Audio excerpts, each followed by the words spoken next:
Yes, indeed. We love this community. I love this community. I love this city. It is continuously growing. We have so many positive things happening in this community, and it is just a wonderful time to be here and to be a part of this.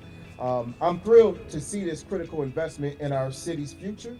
The restoration of the Hayes Hotel is not just about preserving a historic building, which it is, it has so much history with so many people in this community, but it's also about creating new opportunities for our residents and our businesses and reinforcing Jackson as a destination for growth and innovation. This $4.5 million in state funding, along with the collective efforts of our partners, represents the kind of collaboration that can transform our community and elevate the quality of life for everyone. I'm excited for what this project will mean for our community and its continued renovation, revitalization. I represent Mid-Michigan in the Senate. After 40 years, we finally have lawmakers who are in the Capitol standing in the gap for communities like Jackson. Now, I will tell you, I'm just, yeah, it does, right? I will tell you, I have been a legislative staffer, I've been a member of the House of Representatives, now I'm in the Senate, and in the last 2 years, the amount of intentional investment that has been made in communities like Jackson, communities like Lansing and Flint and Benton Harbor and Battle Creek and Muskegon has not been by accident. It has been an intentional effort to invest in communities that have been overlooked and devalued. Now, there have been many men and women who have served in the halls of power that have talked the talk. But in the last few years, members of the Senate and the House have walked the walk. Members like Senator Shink, who every day almost in the Capitol, she comes to my desk and she says, what about the people of Jackson? What about communities that... It's going to serve as an apartment building with 84 apartments. It will have retail space, possibly restaurants, and maybe meeting space. Democrats are investing in communities, both large and small. We're strengthening, we're repairing our infrastructure, which everybody in Jackson knows because we see it happening right out there. And we're building community. I want to speak a little bit about how hard Mayor Daniel Mahoney worked to make this happen.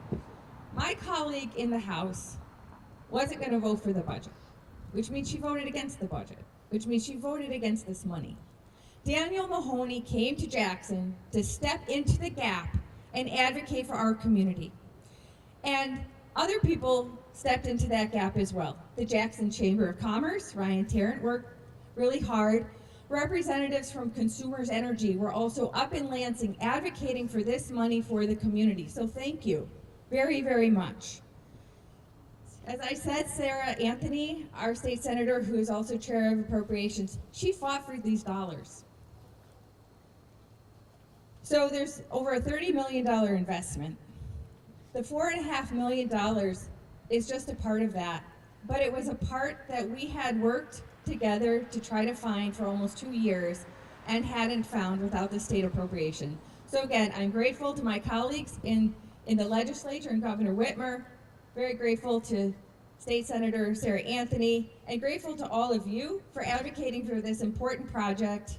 And I'm just so excited to see it grow and to see Jackson flourish because I love this place. So, City Manager Jonathan Green, I know this is an exciting day for you, but one of many that have been along the road to restoring the Hotel Hayes. Yeah, it's funny you say that. When you walked up, and it walked up to me especially, it was one of the things that I thought to say to you is like, how many of these types of events have we been to on the Hayes?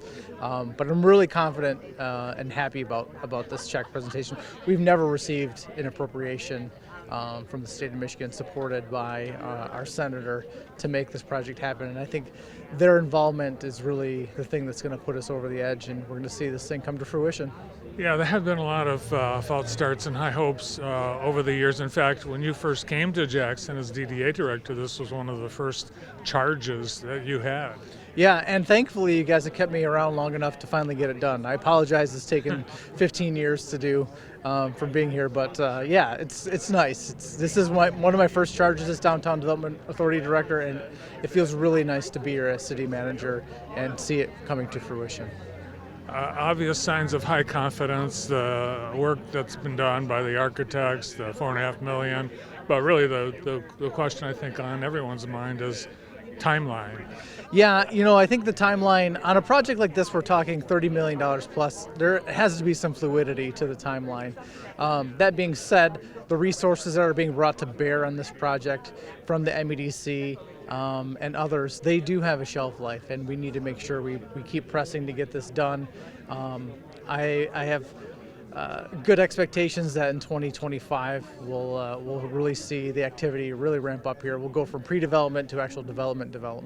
Was this $4.5 million essentially the last piece that was needed? In my mind, it is. Because we've aligned a bunch of incentives before, but we've never had this sort of push from our partners. So I think that this $4.5 million really unlocks the redevelopment, and I think this puts us over the top.